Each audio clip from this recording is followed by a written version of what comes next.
الحمدللہ رب العالمین والصلاة والسلام علی سید الانبیاء والمرسلین وعلی آلہ واصحابہ اجمعین اما بعد فاعوذ باللہ من الشیطان الرجیم بسم اللہ الرحمن الرحیم ولا تقولوا لمن يقتل في سبيل الله اموات بل احیاء ولكن لا تشعرون صدق اللہ مولانا العظیم وبلغنا رسوله النبی الامین المتین الکریم ونحن على ذلك لمن الشاکرین والشاکرین والحمد للہ رب العالمین. السلام علیکم ورحمۃ اللہ وبرکاتہ. آئیے اہل بیت اطہار کے فضائل و مناقب اور جو امام زین العابدین رضی اللہ تعالی عنہ نے دمشق کی جامع مسجد میں خطبہ دیا تھا اس کے تعلق سے کچھ بات سنے. اس سے پیشتر روز عاشورہ بھی ہے، روز جمعہ بھی ہے، اور آقا علیہ السلام کا فرمان بھی ہے کہ اکثر الصلاۃ یوم الجمعہ فإنه يوم مشهود تشهد الملائکہ وإن أحدا لن يصلي علي إلا أوردت علي صلاة حتى يفرغ منها. حضور صلی اللہ علیہ وسلم نے فرمایا جمعہ کے دن تم لوگ مجھ پر خوب درود پڑھا کرو. جمعہ کے دن تم لوگ مجھ پر خوب درود پڑھا کرو. کہا سرکار کیوں؟ ہمیشہ تو پڑھتے رہتے، جمعہ کی کیا تخصیص ہے؟ تو میرے نبی فرماتے ہیں فَإِنَّهُ يَوْمٌ مَشْهُودٌ تَشْهَدُ الْمَلَائِکَةُ، کیونکہ جمعہ کے دن فرشتے اسپیشل آتے ہیں، اور یہی فرشتے ہیں جنہوں نے اعتراض کیا تھا کہ انسان زمین پر جائے گا، خورزیاں کرے گا، فتنہ فساد دفع کرے گا، تو ان فرشتوں کو بتا دو ہم غلام محمد ہیں، ہم فساد نہیں بپا کرتے ہیں، ہم تو اپنے نبی پہ درود و سلام پڑھا کرتے ہیں. جھوم کر درود و سلام پیش کریں، پڑھیں صلی اللہ علیہ صلی اللہ علیہ وسلم صلاۃ و سلاما علیک یا سیدی یا رسول اللہ یا حبیب اللہ صلی اللہ تعالی علیہ وسلم. معزز سامعین کرام، ہم اہل سنت و جماعت ہیں. ہم اہل سنت و جماعت کو اہل بیت اطہار اور صحابہ دونوں کی ضرورت ہے. ہم دونوں کے غلام ہیں، صحابہ سے بھی محبت کرتے ہیں، اہل بیت اطہار سے بھی محبت کرتے ہیں. ایسا نہیں ہے کہ اہل بیت کی محبت میں صحابہ کو برا بھلا کہنا شروع کر دے اور صحابہ کی محبت میں اہل بیت کو برا بھلا کہنا شروع کر دے. ہم تو دونوں سے محبت کرنے والے ہیں. اسی لیے حضور صلی اللہ علیہ وسلم کی اگر دو حدیث کو دیکھا جائے کہ پہلی حدیث پاک میں آقا نے فرمایا، مستدرک علی الصحیحین کی حدیث پاک، حضور صلی اللہ علیہ وسلم فرماتے ہیں میرے اہل بیت کی مثال سفینہ نوح کی طرح ہے، نوح علیہ السلام کی کشتی اور جہاز کی طرح ہے. مطلب یہ کہ آقا فرماتے جو اس پہ سوار ہو گیا وہ نجات پا گیا، اور جو اس سے نہ سوار ہوا دور ہٹ گیا وہ غرقاب ہو گیا. مثال یوں یاد رکھیں، اگر کوئی انسان سمندری سفر کر رہا ہو اور پانی والا سفر کر رہا ہے، سمندر میں وہ آدمی ہے، اب اگر اس کو ڈوبنے سے بچنا ہے تو جہاز پر سوار ہونا پڑے گا. جہاز پر سوار ہو جائے گا ڈوبنے سے بچ جائے گا، نہیں سوار ہوگا ڈوب جائے گا. تو حضور صلی اللہ علیہ وسلم ذہن دے رہے، ارشاد فرما رہے ہیں اے دنیا کے لوگوں سنو، اگر تم کو دنیا میں ڈوبنے سے بچنا ہے، تم کو دنیا میں غرقاب ہونے سے بچنا ہے، تو ایک ہی ذریعہ ہے کہ میرے اہل بیت اطہار کے جہاز پر سوار ہو جاؤ، اللہ تعالیٰ تم کو ڈوبنے سے بچا لے گا. تو کہا اے اللہ کے نبی صلی اللہ علیہ وسلم ہم تو ڈوبنے سے بچ گئے، اہل بیت اطہار کے دامن سے وابستہ ہو گئے اس لیے ڈوبنے سے بچ گئے. لیکن اب معاملہ یہ ہے کہ سمندر میں جب جہاز چلتا ہے، آج تو مقناطیس اور میگنیٹ کا معاملہ ہے، جہتیں معلوم ہو جاتی ہے. لیکن جب آقا علیہ السلام کا دور تھا اور زمانہ قدیم تھا تو جب سمندری سفر ہوتا تھا تو ستاروں کی چال اور اس کی گردش کو دیکھا جاتا تھا. ستارے رہنما رہنمائی کیا کرتے تھے، اور انسان اس کے ذریعے سے سمندری سفر میں ساحل پر پہنچ جاتا، کنارے پہنچ جاتا۔ تو اب سوال یہ تھا کہ سمندر میں ڈوبنے سے بچنے کے لیے اور ایسے ہی دنیا میں ڈوبنے سے بچنے کے لیے اہل بیت کے جہاز پر انسان سوار ہو گیا ہے، اب ڈوب تو نہیں رہا ہے، اب کنارے کیسے پہنچے گا، ساحل تک کیسے پہنچے گا؟ تو آقا علیہ السلام فرماتے ہیں اس کو ساحل تک پہنچنا ہے تو ستاروں کی چال کو دیکھنا ہے۔ تو کون ہے ستارے؟ تو میرا نبی فرماتا ہے اصحابی کالنجوم بأیہم اقتدیتم اہتدیتم، آقا فرماتے میرے صحابہ ستارے کی طرح ہے، تم جس کی پیروی کرو گے اللہ تعالیٰ تمہیں کامیابی عطا فرمائے گا۔ تو معلوم یہ ہوا ڈوبنے سے بچنا ہے تو اہل بیت کے جہاز پہ سوار ہونا ہے، ان کے دامن سے وابستہ ہونا ہے۔ انسان ڈوبنے سے بچ گیا، اگر مجھار میں پھنس گیا تو بھی معاملہ پیچیدہ ہوگا۔ اب اس کو کنارے پہنچنا ہے تو کنارے پہنچنے کے لیے صحابہ کو دیکھنا ہے، صحابہ کے طریقے کو دیکھنا ہے۔ انسان صحابہ کے نقش قدم پر چلے گا اور اللہ تعالیٰ کنارہ عطا فرمائے گا، ساحل عطا فرمائے گا۔ اسی لیے اعلیٰ فرماتے ہیں اہل سنت کا ہے بیڑا پار اصحاب حضور، نجم ہے اور ناؤ ہے اطرت رسول اللہ، کیونکہ اہل بیت سے بھی محبت کرتے ہیں اہل سنت اور صحابہ سے بھی محبت کرتے ہیں اہل سنت۔ صحابہ کی بڑی شان اور صحابہ کے ساتھ ساتھ اہل بیت کی بڑی شان ہے۔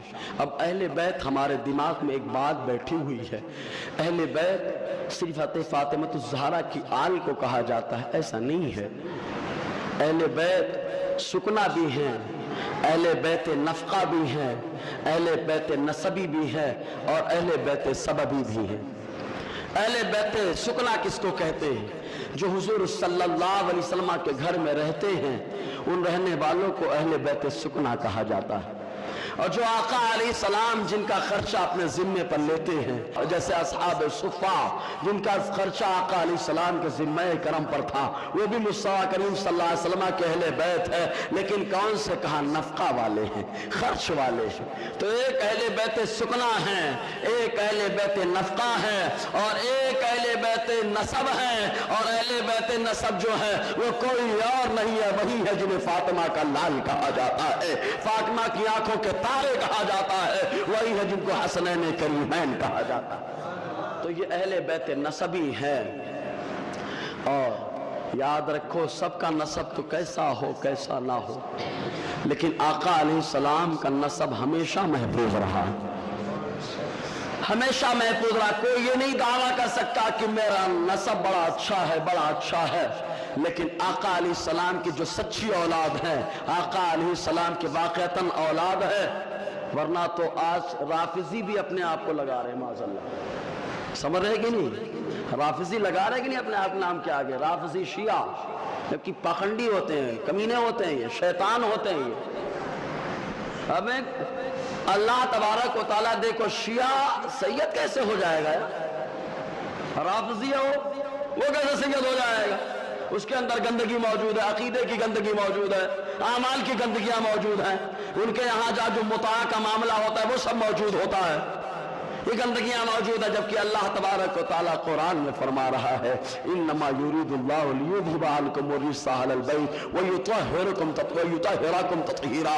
اللہ تعالیٰ فرماتا ہے اہل بیت، اے نبی کے گھر والوں، اللہ تعالیٰ تم کو تمام گندگی سے پاک کر دینا چاہتا ہے، تو پاک کر دینا چاہتا ہے، وَيُطَهِّرَكُمْ تَطْهِيرًا، پاک کر دینا چاہتا ہی نہیں ہے، اللہ تعالیٰ تم کو پاک کر رہا ہے تمام گندگیوں سے۔ تو عقیدے کی گندگی اہل بیت میں نہیں ہوتی ہے، اعمال کی گندگی اہل بیت میں نہیں ہوتی ہے، اور جو آقا علیہ السلام کی اولاد ہے ان میں کوئی خرابی نہیں ہوتی ہے۔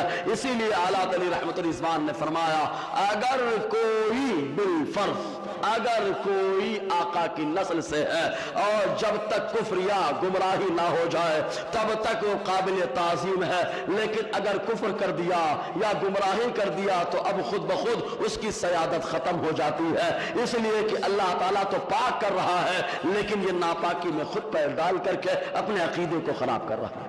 کچھ سمجھ میں آیا نا؟ تو اب شیعہ ہو سکتا ہے سید؟ نہیں ہو سکتا ہے، زور سے بولو یار، شیعہ سید ہو ہی نہیں سکتا، رافضی ہو ہی نہیں سکتا۔ ان کو تو یو پی کی زبان میں ہمارے یہاں بولتے کھٹمل، کیا بولتے ہیں ان کو؟ کھٹمل کا مطلب جانتے ہیں؟ خون چوسنے والا۔ اور پکڑنا چاہو تو چھپ جائے گا جا کے۔ ایک بات اور سمجھاتا ہوں، یہ اپنے ہاتھ پہ کیوں مار رہے ہیں، اپنے چہرے پہ کیوں مار رہے ہیں؟ غور کیا کبھی اس پہ غور کرے، بڑے اچھی بات سمجھ میں آئے گی۔ کوئی آدمی کوئی کام کرنا چاہتا ہے، کوئی بھی کام کرنا چاہتا ہے اور غلطی کر جائے، ارے یار کیا کر ڈالا، ایسے ہی ہوتا ہے نا، ارے یار میں نے کیا کر ڈالا، غلطی ہو گئی مجھ سے۔ تو ان کو غلطی کا احساس ہے کہ کوفہ بلایا ہم لوگوں نے امام حسین کو، کوفہ بلایا ہم لوگوں نے اہل بیت اطہار کو، ہم نے کہا تھا ہم آپ کو قائد مانیں گے، لیکن دھوکہ ہم لوگوں نے دیا ہے، افسوس ہم نے کیا کر ڈالا۔ یہ افسوس کر رہے ہیں، یہ امام حسین کا نہیں ماتم کر رہے ہیں، یہ اپنی غلطی پہ ماتم کر رہے ہیں۔ ان کو اپنی غلطی کا احساس ہو چکا ہے، اگرچہ توبہ نہیں کر رہے ہیں۔ سمجھ میں آ رہی کہ نہیں بات ہے؟ آدمی کب بولتا ہے یار مجھے کیا ہو گیا، یہ کیا ہو گیا؟ کب کرتا ہے؟ جب اس کو اپنی غلطی کا احساس ہو جاتا ہے۔ تو ان کھٹمل اب خون چوس تو رہے، اب کیسا خون چوسیں گے یار؟ عوام کا خون چوسے تو چلو ٹھیک ہے کوئی بات نہیں، تو اہل بیت کا خون چوس گئے معذرت، اہل بیت کو پریشان کر گئے۔ یاد رکھیں ہم کو صحابہ سے بھی محبت، اہل بیت اطہار سے بھی محبت ہے۔ تو اور جب واقعتاً کوئی سید ہو، نبی کی آل ہو، آلہ فرماتے اگر ان سے کوئی خطا ہو جائے تو یہ مت تصور کرو کہ ان سے خطا ہو گئی ہے، ان سے غلطی ہو گئی ہے، یہ تصور کرو کہ اللہ کے نبی صلی اللہ علیہ وسلم کی اولاد ہیں، ان کا پاؤں کیچڑ میں پڑ گیا ہے، اب ان کے پیر کو میں دھونے کی کوشش کر رہا ہوں۔ یہ خدمت کا جذبہ ہے، یہ آقا علیہ السلام کی آل اور ان کی شان ہے، اور سب کا نسب باقی رہے نہ رہے لیکن میرے نبی کا نسب قیامت تک باقی رہے گا۔ کیوں؟ حضرت عمر رضی اللہ تعالی عنہ، تاریخ ابن عساکر کی حدیث پاک ہے، حضرت عمر رضی اللہ تعالی عنہ جب حضرت ام کلثوم رضی اللہ تعالی عنہ جو ام کلثوم صغرا کہلاتی ہیں اور حضرت علی کرم اللہ وجہ الکریم کی بیٹی ہیں، ان سے نکاح کرنا چاہتے تھے تو صحابہ کرام نے کہا اے عمر یہ کیا کہہ رہے ہو، ارے ان کی عمر کم ہے تمہاری زیادہ ہے۔ تو حضرت عمر رضی اللہ تعالی عنہ نے فرمایا تھا تم لوگ یہ سمجھ رہے ہو کہ شادی میں اس لیے کر رہا ہوں تاکہ دنیاوی فائدہ حاصل کرو، ارے نہیں ہے، میں نے اپنے کانوں سے اپنے نبی صلی اللہ علیہ وسلم کو فرماتے ہوئے سنا ہے کہ سب کا رشتہ قیامت میں ختم ہو جائے گا لیکن آقا فرماتے میرا رشتہ قیامت تک باقی رہے گا۔ تو میں نکاح کر رہا ہوں تاکہ مصطفیٰ کا رشتہ دار بن جاؤں، آقا علیہ السلام سے رشتہ مضبوط ہو جائے تو مصطفیٰ کا رشتہ قیامت تک باقی رہنے والا ہے۔ اپنے یہاں تو ایسے بھی مفتی پیدا ہو گئے کہ جو کہتے ہیں سیدوں کا وجود ہی نہیں ہے، اور انہی کے یہاں 2 3 4 سید آئے بیٹھے۔ بہت پہلے کی بات ہے، اعلان کر دیے بولے سیدوں کا وجود نہیں معاذ اللہ، اور ان کے یہاں سید لگائے بیٹھے، یا تو یہ جھوٹا ہے یا تو آنے والا سید وہ۔ سمجھ رہے کہ نہیں؟ کچھ خدا ہی سید لگائے بیٹھے ہیں۔ آپ لوگ سمجھ گئے ہوں گے یار، اگر سمجھ گئے تو یا رسول اللہ تو بول دے یار۔ اور دیوانے بہت تیز سمجھتے ہیں، کیوں؟ یہ تو دیوانے فراست ایمانی سے دیکھتے ہیں، ہے نا؟ آقا فرماتے اتقوا بفراست المومن، ترمذی کی حدیث پاک، مومن کی سمجھداری سے باز ڈار، فَإِنَّهُ يَنْظُرُ بِنُورِ اللَّهِ، جب وہ دیکھتا ہے تو نور الہی سے دیکھا کرتا ہے، اور جب سمجھا کرتا ہے تو نور الہی سے سمجھا کرتا ہے نا؟ تو میں ان سے کہتا ہوں جناب آپ نے تو کہہ دیا لیکن میں حدیث آپ کو بتا دیتا ہوں کہ کب تک اہل بیت رہے گی، آقا علیہ السلام کی اولاد رہے گی۔ مستدرک علی الصحیحین کی حدیث پاک ہے، اور ترمذی کے اندر آخر کے جملے نہیں ملتے ہیں لیکن اس کے اندر بھی کچھ اجزاء موجود ہیں، اور حضور صلی اللہ علیہ وسلم نے حجۃ الوداع کے موقع پہ فرمایا تھا اے لوگو سنو انی تارک فیکم الثقالین کتاب اللہ و اطرتی، آقا فرماتے ہیں میں تمہارے درمیان 2 مضبوط چیزیں چھوڑ رہا ہوں، اگر تم ان کو پکڑے رہو گے گمراہ نہیں ہوگے۔ مسلم کی روایت میں آقا نے فرمایا قرآن اور سنت ہے۔ لوگ اسی روایت کو پیش کر کے ہم کو مغالطے میں ڈالتے ہیں لیکن یہ نہیں جانتے سکے کے دونوں پہلو کو دیکھا جاتا ہے۔ مسلم کی روایت بتاتی ہے کہ آقا نے فرمایا 2 چیزیں چھوڑ کے جا رہا ہوں، ایک کتاب ہے جس کو قرآن کہا جاتا ہے اور دوسری میری سنت ہے۔ اور ترمذی اور مستدرک علی الصحیحین کی حدیث یہ ہے آقا نے فرمایا 2 چیزیں چھوڑ کے جا رہا ہوں، اگر تم ان کو پکڑے رہو گے گمراہ نہیں ہوگے، ایک ان میں سے قرآن ہے اور دوسری میری اہل بیت اطہار ہے۔ تو روایتیں 2 ہو گئی کہ نہیں؟ سمجھ میں آیا نا؟ اب اگر کوئی دھوکہ دے بول چٹ مسلم میں وہ روایت ہے، ترمذی میں کیا ہے بتا،